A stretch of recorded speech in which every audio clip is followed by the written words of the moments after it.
अपनी nail polish नाखून से खुरच के मत निकालो। Don't pick at your nails. Don't pick at your nails. बच्चों ने मिठाइयाँ चट कर ली। The children gobbled sweets. The children gobbled sweets. Gobble का मतलब होता है चट कर जाना या हड़प जाना। इसकी स्पेलिंग होती है GOBBLE, बट इसका प्रोनाउंसिएशन होता है गाबल। उसने नूडल्स की पूरी प्लेट खा ली। He devoured the entire plate of noodles. He devoured the entire plate of noodles. Devour का मतलब होता है किसी चीज़ को लालच से खाना। उसने अपनी थाली में रखी हर चीज़ खा ली। He devoured everything on his plate. He devoured everything on his plate. मैं अतीत के दलदल में फंस गया हूँ, मतलब कि पास्ट की हुई कोई ऐसी चीज़ जो आज भी मुझे अफेक्ट कर रही है। I have been swamped for the past. I have been swamped for the past. Swamp का मतलब होता है दलदल। I'm just swamped. Swamp word को इस कॉन्टेक्स्ट में भी यूज किया जाता है जैसे किसी चीज़ की इतनी भरमार हो जाना कि उससे निपटना ही मुश्किल हो जाए। फॉर एग्जाम्पल, अवसाद की भावनाओं को अपने ऊपर हावी ना होने दो। Don't let feelings of depression swamp you. Don't let feelings of depression swamp you. क्या आपने दवा लेने से पहले इसका पर्चा पढ़ा था? Did you read its leaflet before taking medicine? Did you read its leaflet before taking medicine? दवाइयों के साथ में उनकी इंफॉर्मेशन देने के लिए जो एक पर्चा आता है उसको बोलते हैं लीफलेट। इसी तरह से ब्रोशर भी होता है, पर ब्रोशर और लीफलेट में कुछ डिफरेंसेस होते हैं। जैसे कि ब्रोशर का यूज़ प्रोफेशनली किया जाता है, जैसे कि कंपनीज उनके प्रोडक्ट्स या उनकी सर्विसेज को बताने के लिए, जबकि लीफलेट का यूज़ आम जनता को अवेयर करने के लिए और इन्फॉर्मेशन देने के लिए किया जाता है। मुझे हाल ही में पता चला है कि मुझे गुठली वाले फलों से एलर्जी है। I recently discovered that I am allergic to pitted fruits. I recently discovered that I am allergic to pitted fruits. गुठलीदार फलों को इंग्लिश में बोलते हैं pitted fruits. I recently discovered that I'm allergic to pitted fruit. उसने फल गुठली सहित खा लिया। She ate the fruit with the pit. She ate the fruit with the pit. पिट का मतलब होता है फलों के अंदर पाए जाने वाला बड़ा कठोर बीज या गुठली। Next word is prop up. Prop up का मतलब होता है किसी चीज़ को सहारा देना। सपोज़ हम जब बस में जाते हैं और बस की वाइब्रेशन की वजह से अगर आप बैलेंस नहीं मेंटेन कर पाते हैं और आप हाथ से सामान गिर रहा है और कोई दूसरा व्यक्ति आपको सपोर्ट करता है तो उसको बोलते हैं प्रॉप अप। सहारा देने के लिए धन्यवाद। Thanks for propping it up. Thanks for propping it up. चलती बस में अपना संतुलन बनाए रखना आसान नहीं है। It's not easy to keep your balance in a moving bus. It's not easy to keep your balance in a moving bus. चलती बस को हम इंग्लिश में बोलेंगे मूविंग बस। नाक से बार बार सांस लेना या बार बार हवा खींचना, इसको इंग्लिश में बोलते हैं स्निफलिंग। आम बोलचाल में जैसे हम बोलते हैं, आज तुम बहुत सूसू कर रहे हो, क्या तुम्हें सर्दी लग गई है? You are sniffling a lot today. Have you got a cold? You are sniffling a lot today. Have you got a cold? तुम ऐसे क्यों सूसू कर रहे हो? Why are you sniffling like that? Why are you sniffling like that? मैं आंखें फाड़ कर रो पड़ी। I cried my eyes out. I cried my eyes out. Cry my eyes out का मतलब होता है किसी समस्या या स्थिति पर बहुत रोना। उसे दौरा पड़ा है। She has a seizure. She has a seizure. Seizure का मतलब होता है दौरा।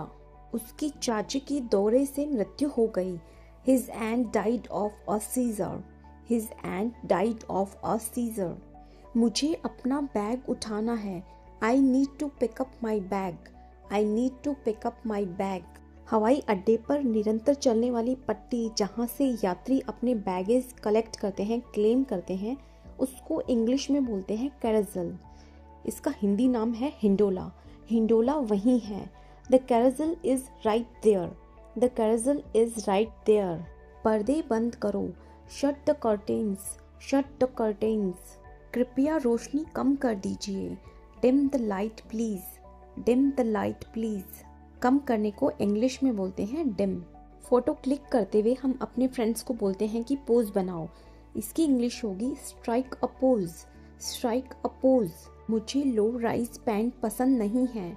आई don't like low rise pants, I don't like low rise pants. Low rise pants कमर के निचले भाग से शुरू होती है। मुझे हाई राइज पैंट पसंद है।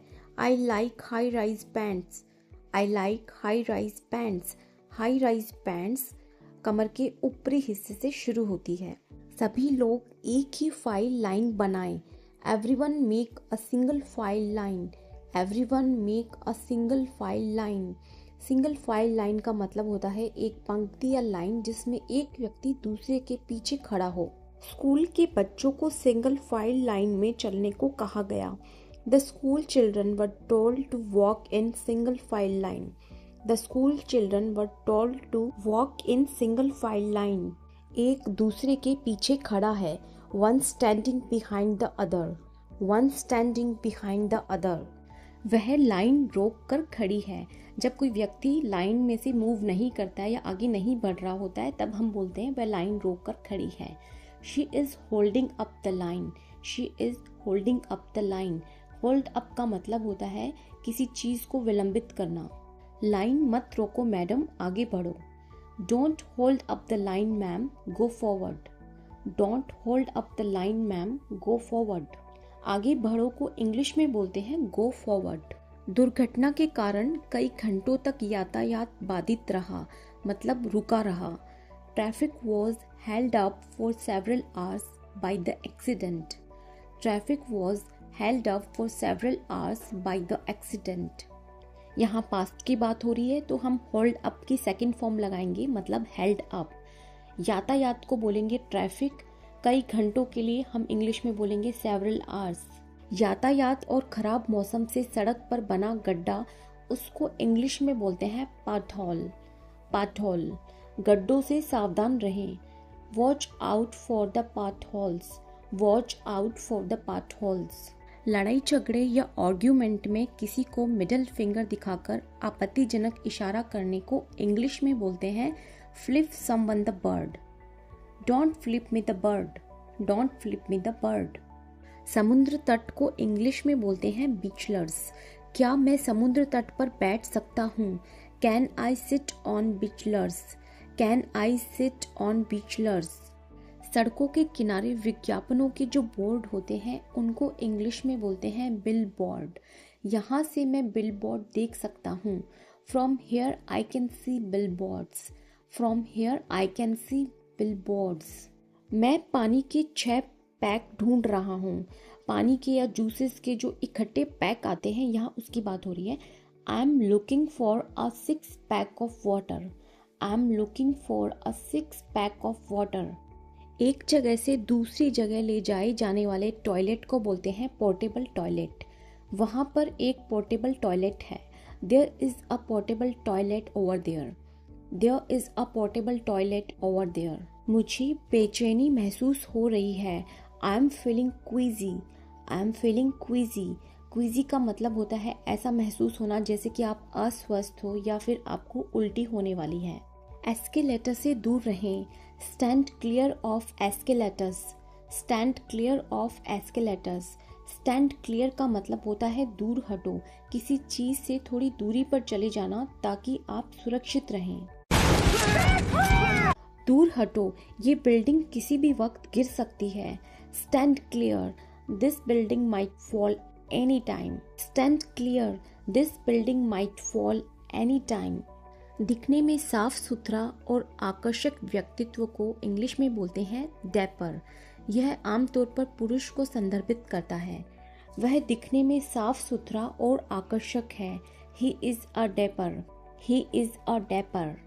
Next word is J walk. J walk का मतलब होता है ट्रैफिक के नियमों की अनदेखी करते हुए लापरवाही से सड़क को पार करना या सड़क पर चलना। फॉर एग्जाम्पल, आपको लापरवाही से सड़क पर नहीं चलना चाहिए। You should not J walk, you should not J walk. अगर आप लापरवाही से सड़क पार करते हैं तो कार से कुचले जा सकते हैं। You can get run over by a car, you can get run over by a car. मैं अगली बार क्रॉसवॉक का उपयोग करूंगा। I use a crosswalk next time, I'll use a crosswalk next time. Crosswalk का मतलब होता है सड़क पर एक चिन्हित स्थान होता है जहां पैदल चलने की अनुमति देने के लिए यातायात रुकता है। सड़क का वह स्थान जहां पैदल चलने वाले सड़क को पार करते हैं उसको पेडेस्ट्रियन क्रॉसिंग भी बोलते हैं। Pedestrian crossing. यह आपके ठीक पीछे है। It's right behind you. It's right behind you. Behind का मतलब होता है पीछे। मेरी अंगुली में लकड़ी का एक टुकड़ा फंस गया है। I caught a splinter in my finger. I caught a splinter in my finger.